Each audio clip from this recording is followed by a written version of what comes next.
lot of people had to sort of change the way they work. It's actually made for a much tighter team. Sort of art and design sort of being as one, opposed to design going away doing their thing, art going away and doing their thing, and then sort of clashing in the middle. It's a real organic process. I don't think you can really sit down and go, oh yeah, we're going to do this, we'll do that, and we'll do that, because it's not just about that, it's combining those two.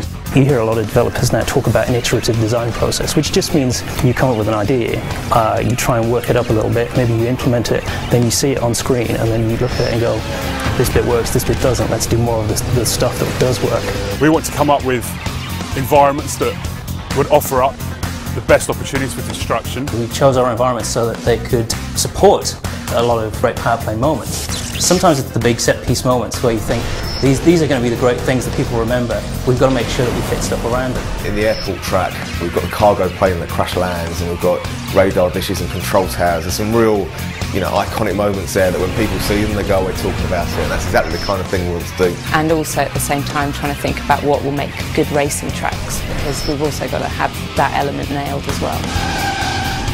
Because we're spending so much budget on the effects, we've got a couple of really, really cool techniques that we're using.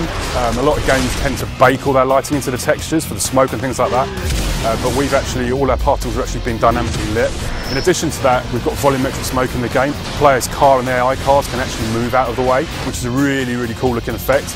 But it's also really good from a gameplay perspective, because you can fill a whole warehouse or tunnel with smoke. The player can't see where they're going, but if the AI cars are in front of them, they can part it out of the way, and suddenly you've got a whole new dynamic going on.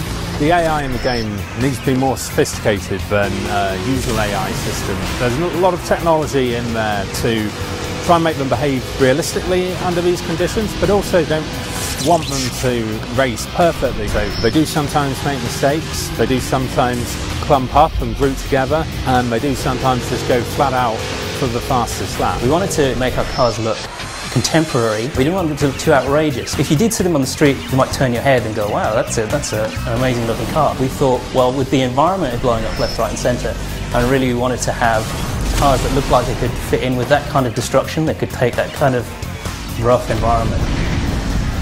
We made some conscious decisions to remove the HUD from the corners of the screen, just so we could maximise all the effects that are happening on the screen. I think traditional racing games tend to have something in every corner, but we wanted to try and simplify that and minimise it so the player gets to see all the effects that are going on the screen, all the smoke, all the VFX, everything like that.